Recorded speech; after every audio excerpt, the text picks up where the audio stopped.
Good day everyone, I am Sandy Angela O. Cahilis and together with my partner Dana Izel S. Cabigin, and we're going to report about the autosomal disorder. Autosomal disorder is a genetic condition that affects the non-sex chromosome, causing various health challenges that manifest within the offspring. The word autosomes is derived from two Greek words, autos means self and soma meaning body. Autosomes can be described as the non-sex chromosomes. Humans have 22 pairs of autosomes for a total of 44. Just like I said earlier that autosomes are the 22 pairs of chromosomes, or what we call as the autosomal chromosome. So these numbers indicate the size of the autosome. For example, chromosome 1 is the longest and the chromosome 22 is the shortest. There are types of autosomal disorder: the autosomal dominant disorder and the autosomal recessive disorder. We have here the common autosomal disorder. First is the Down syndrome, followed with hemophilia and sickle cell anemia. Hello everyone. In continuation of what Ms. Cahiles have been discussed, I will be discussed for further information about the autosomal dominant disorder. So what is autosomal dominant disorder? So dominant means that a single copy of the mutated gene from one parent is enough to cause the disorder. So we already know that autosomes have 22 pairs or 44 chromosomes, unlike the human chromosomes. They have 23 pairs or 46 chromosomes. So when geneticists talk about the dominant disorders, they're usually referring to those rare disorders that are caused by spilling chains in the DNA of one copy of a gene. So a child of a person affected by an autosomal dominant condition has a 50% chance of being affected by that condition via inheritance of a dominant allele. So this happens even when the matching gene from the other parent is normal. The abnormal gene always dominates. So this type of disorder is always mag-dominate ang usa ka affected parent kaysa normal nga parent. So ang katong affected parent is ma-inherit niya ang trait sa bata, which is siya ang napod ang na-affected or nanay disease or disorder. What are the common genetic disorders caused by autosomal dominant inheritance? In genetic disorders that follow a pattern of autosomal dominant inheritance, it includes the most common genetic disorders, which is the Huntington's disease, Marfan syndrome, and achondroplasia. In Huntington's disease, as you can see the picture above, there is the pattern or inheritance pattern in every generation. So the square black in shade represents a male affected, while the square nga white shade lang is muna siya ang male nga unaffected, while the circle black in shade female nga affected, ug ang white shade nga circle is female unaffected. So in every generation is ni-appear ang Huntington's disease. Like for the first is usa ka parent lang siya. As you can see, only the male affected, while ang female is wala siya. And then the second generation, it appears nga tulo ang affected, 2 males and 1 male, while the rest is safe because they are unaffected. So the third generation, it appears 4 affected, the 4 affected, which is the 2 males and 2 females, which is muniing kaning mga bata ka inherited sa parents nga katong na affected. So in the other picture, it shows the chromosome 4, the alleles, which is the dominant and recessive trait. So in genotype, the homozygous dominant and the heterozygous dominant is both sila affected nga kay nakadominant na siya, while the homozygous recessive more on less percent ra siya nga og dili po siya maka-affect sa katong bata kay only the dominant trait ra ang maapasa sa child or sa offspring. So ayang phenotype is affected dominant kay both man nga the two dominant traits are affected, while unlike sa isang homozygous recessive is dili siya unaffected. Huntington's disease, it is caused by a faulty gene that results in parts of the brain becoming gradually damaged over time. Huntington's disease is a condition that damages nerve cells in the brain, causing them to stop working properly. And also, it can affect movement, cognition, and mental health. Mo siya nga, ang usa ka person nga na Huntington disease is more like dili sila ilang brain dili kay mo function, then slowly na ilang body is go weak. Then as you can see in the picture nga naka-bent neck sila, ilang pwede nila mamurag na bali ilahang liog tungod pud na sa nga na destroy nga damage sa nerve cells sa ilang brain.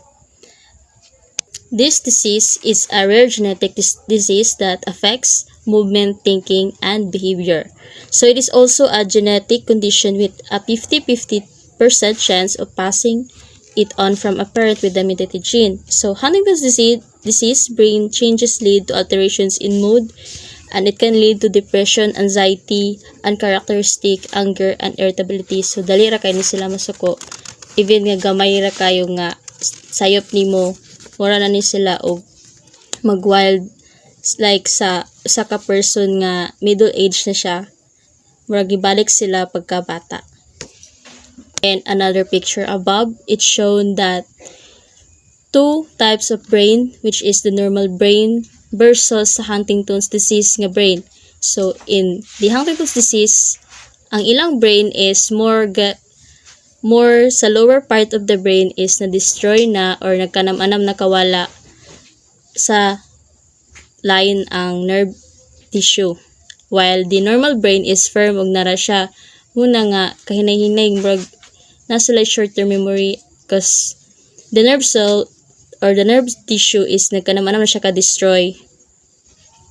Then ang ilang ventricles like kaning na mura siya pad shape nasa middle is enlarged siya, unlike sa normal brain nga wala siya ni-enlarge. Huntington's disease is named after George Huntington, and this type of disease is a hereditary neurodegenerative disease, which means these diseases are conditions that gradually damage and destroy parts of your nervous system, especially in the areas of your brain. And it affects both female and male equally. So, more on nga maigo ani nga sakit is from European ancestry, and less common nga mo appear ni siya is in other populations. It includes Japanese, Chinese, and African descents or descendants. We have to discuss the Marfan syndrome. It is a genetic disorder that changes the proteins that help make healthy connective tissue. This leads to problems with the development of the connective tissue, which supports the bones, muscles, organs, and tissues in your body. Marfan syndrome is named after Antoine Marfan, his French pediatrician who first described the condition in 1896 after noticing the striking features in a 5-year-old girl. And the causes of Marfan syndrome, a mutation or change in the fibrillin-1 or FBN1 gene causes Marfan syndrome. People with a Marfan syndrome generally inherit one normal copy of the FBN1 gene from one parent and one abnormal copy of from the other parent. So one abnormal copy of the FBN1 gene is sufficient to cause Marfan syndrome, meaning that an affected child would inherit the condition from an affected parent. The role of FBN1 or fibrillin-1 is to create the ability to stretch in the ligaments like skins, veins, and lens of the eyes, nerves, and muscle tissues. Marfan syndrome is a congenital condition, meaning a person has it from birth. Their symptoms of Marfan syndrome can be mild to severe and vary because the condition can affect the different areas of the body, including the skeleton, which includes the bone and connective tissues such as ligaments, tendons, and cartilage. Then the eyes, heart, and blood vessels, including those arteries, valves inside the heart, and skin and lung. Physical signs sometimes present in infancy but more often show up later in childhood or adolescent time. Marfan syndrome may often have low self-esteem, lack of self-confidence, and a large percentage of them are introvert because they are very shy to reaching other people or to interact with normal people. Next, it's about achondroplasia. So what is achondroplasia? Achondroplasia is a genetic condition affecting a protein in the body called the fibroblast growth factor receptor. Achondroplasia is the most common form of short-limb dwarfism, and the word achondroplasia means without the cartilage formation. It causes the strong, flexible tissue to not be made into bone as normal. In achondroplasia, this protein begins to function abnormally, slowing down the growth of bone in the cartilage of the growth plate. This leads to shorter bones, abnormally shaped bones, and shorter stature. Adult height in people with achondroplasia is between 42 and 56 inches, or 4 feet and 6 inches, or 137 centimeters. Achondroplasia is caused by a change mutation in the fibroblast growth factor receptor 3 or FGFR3 gene. This prevents bone growth and mainly affects the long bones in the arms and legs. People with achondroplasia have a short stature with an average height. Let's discuss the common symptoms of achondroplasia. So first, shortened arms and legs with the upper arms and thighs more than the forearms and lower legs. Large head size with a prominent foreshade and a flattened nasal bridge. Extra space between the middle and ring fingers, and also called the trident hand. Bowed lower legs, groined or misaligned tout, a flat foot that are short and broad. Poor muscle tone and loose joint. Then frequent middle ear infections that may lead to hearing loss. Achondroplasia is known as the purpurate dwarfism. They have the similarities of their body parts, which is the short limbs and legs. And achondroplasia can be diagnosed before birth or fetal ultrasound or after birth by complete medical history and physical examination. And for further information about the type of disorder, Ms. Cahiles will be discussed for the continuation of this topic. Autosomal recessive disorder, it is a genetic condition that it requires 2 copies of the mutated gene, one from each parents, to cause the disorder. The most common way that people end up with 2 non-working copies of the gene is when they get it from their mother and their father. To be more specific, so recessive means that 2 non-working copies of the gene are necessary to have the trait or disorder. Thus, there is a 25% chance that each offspring from heterozygous parents will inherit both mutated allele in order for the disease to be present in the offspring. If you have only one recessive gene, you are a carrier for that trait or disease, but you do not have any problems or any signs of symptoms for that disorder or condition. Individuals must have 2 copies of the mutated gene to display an autosomal recessive condition. Heterozygous individuals or carriers can transmit the allele to the offspring, but are not themselves affected. With autosomal recessive inheritance, males and females are equally likely to be affected. These are the examples of autosomal recessive disorder. First is the sickle cell disease, cystic fibrosis, Tay-Sachs disease, Gaucher disease, hemophilia, and thalassemia. As you can see, we have here the autosomal recessive disorder. First is the sickle cell anemia disease. A sickle cell anemia disease is a common inherited single-gene disorder found mostly in African Americans. This disease affects the hemoglobin within your red blood cells and causes your red blood cells to be stiff and sticky so they can't easily move oxygen through the body. Hemoglobin is important in our body, especially in our blood. It's the molecule that carries oxygen in your blood and throughout the body. Normal red blood cells are round and flexible. This allows them to move easily through small blood vessels called capillaries in your body to deliver oxygen to your organs and tissues. In sickle cell disease, there is an abnormal form of hemoglobin called hemoglobin S. And this changes the shape of our red blood cells to become a crescent shape or a letter C. It also causes our red blood cells to become rigid, lack of flexibility, and stick together. The sickle-shaped cells blockage causes blockage in your blood flow or blood vessels, which can lead to anemia. So there is a constant shortage of RBC and leading to anemia.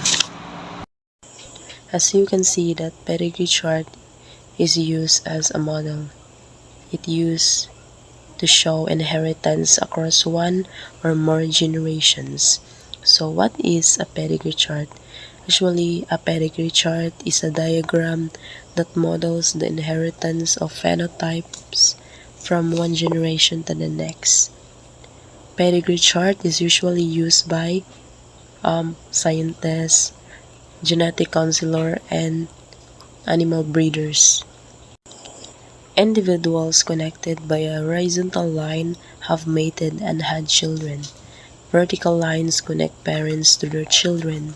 Siblings are generally shown from left to right according to birth order. To sum up, in pedigree chart, females are symbolized by a circle and males symbolized by a square. Pedigree charts display different patterns depending on which inheritance mechanism is responsible for the trait. Scientists can analyze pedigree charts to study how inherited disorders are transmitted. So, the most common modes of inheritance are autosomal recessive, autosomal dominant, X-linked dominant, and X-linked recessive. The sickle cell disease is found on chromosome 11.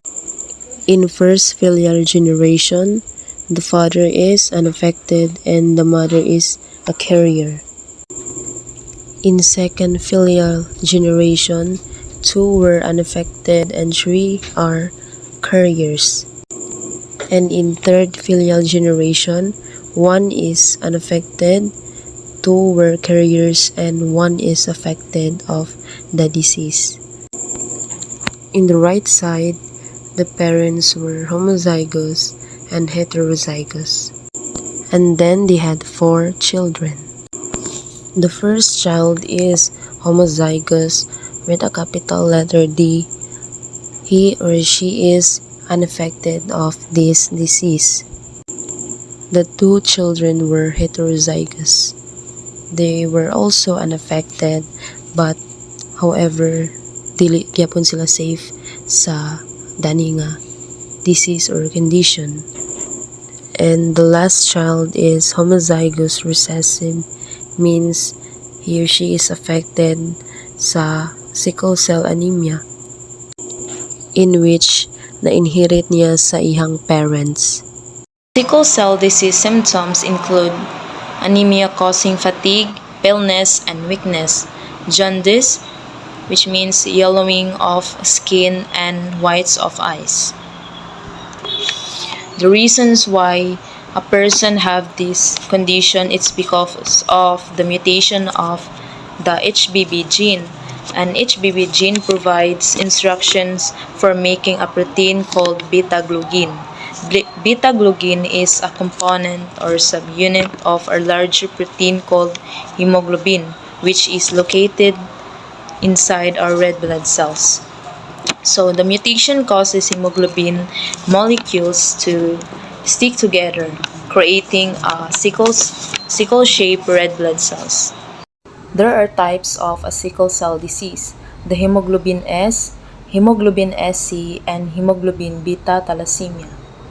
Hemoglobin S or SBSS, people with this form inherited one gene encoded with hemoglobin S from each parent. Most or all of your hemoglobin is abnormal. HBS is a severe form affecting 65% of people have SCD.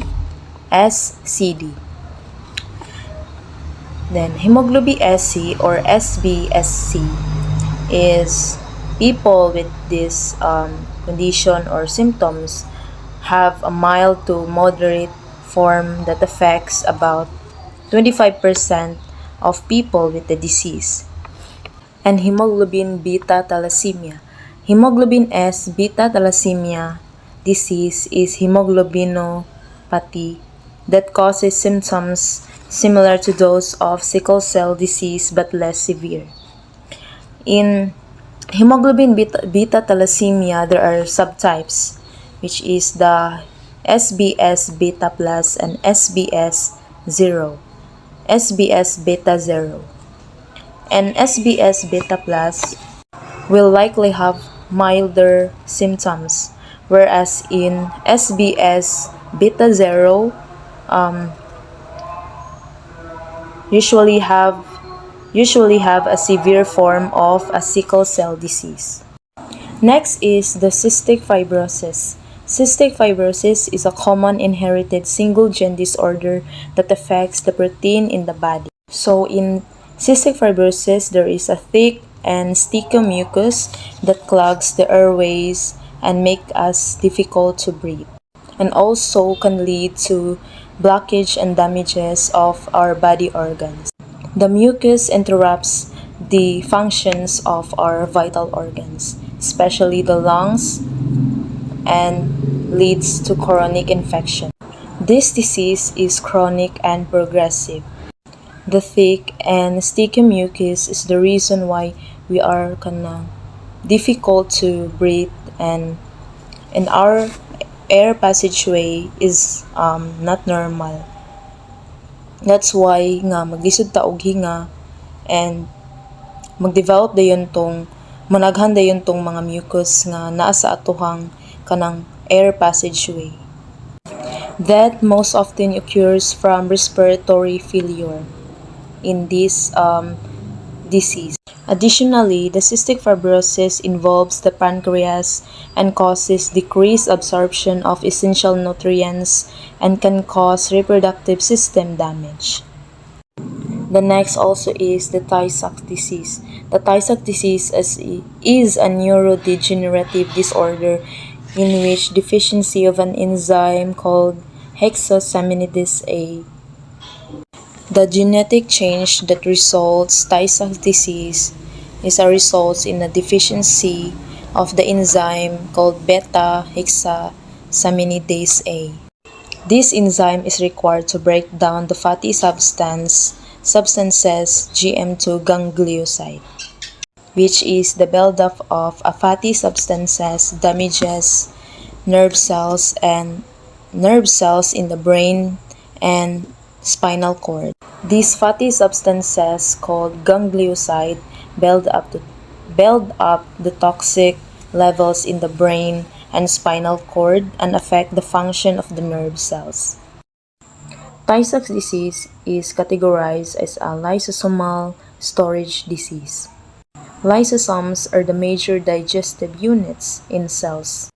Enzymes with lysosomes break down or digest nutrients, including certain complex carbohydrates and fats like gly- glycophenolypids. So when one of these lysosomal enzymes such as hexosaminidase A is missing or infected, ang glycosaminophenolipids start to build up in the lysosome. And we all know that lysosomes are membrane-enclosed organelles that contains digestive enzyme. If there is too much accumulation of these materials in the lysosome, the cells in the nervous system degenerate and die, triggering an inflammatory response that amplifies damage in surrounding tissue. If a person has this condition or disease, he or she may experience macrocephaly, mental and motor delay. These are the forms of a Tay-Sachs disease: infantile, juvenile, chronic, and late onset. Infantile is between 3 to 6 months, juvenile is between 2 years old to 5 years old, chronic is first to second decade, and late onset, which is second to third decade. In infantile, juvenile, and chronic, they will experience decrease of muscle tone and increased reflexes, seizures, and visual disturbances. And late onset, a person in this stage will have the symptoms of motor difficulties, bipolar type, psychological symptoms, and cherry red spot, that it refers to a red tinted region at the center of the macular surrounded by retinal opacification. Overall, if a person has this disease, he or she will experience exaggerated startle, loss of motor skills, muscle weakness, vision loss and blindness, hearing loss and deafness, and growth in head size. Gaucher disease. Gaucher disease, it is an autosomal recessive disorder, so it means that each parent must pass along an abnormal GBA gene for their child to get that disease. This disease is caused by a mutation of a GBA gene. Parents may have only one GBA gene and therefore not show any signs of symptoms but be carriers of that disease. If a person have Gaucher disease, there is a missing enzyme that breaks down fatty substances called lipids, and lipids starts to build up in certain organs such as the spleen and liver. This can cause many different symptoms. Just like your spleen and liver may get very large and stop working normally. It affects your lungs, brain, eyes, and bones. There are 3 types of a Gaucher disease: type 1, type 2, and type 3. In type 1, if a person have type 1, it means that wala sila enough na platelets sa ilang dugo, and this can make you browse easily and feel very tired. Your symptoms can start at any age. You might have an enlarged liver or spleen. You may also have kidney, lung, or skeletal problems. In type 2, it affects babies by age 3 to 6 months, so it is fatal. And a babies cannot reach to 2 years old. And lastly, type 3. Symptoms include skeletal problems, eye movement disorders, seizures that become more obvious over time, and also difficult to breathe. Hemophilia. Hemophilia is usually a bleeding disorder in which the blood does not clot properly. This can lead to spontaneous bleeding as well as bleeding following injuries or surgery. Blood contains many proteins called clotting factors that can help to stop bleeding. People with hemophilia have low levels of either factor 8 or factor 9. Factor 8 and factor 9 gene provide instruction for making protein called coagulation factor 8 and coagulation factor 9. Coagulation factors are a group of related proteins that are essential for the formation of blood clots.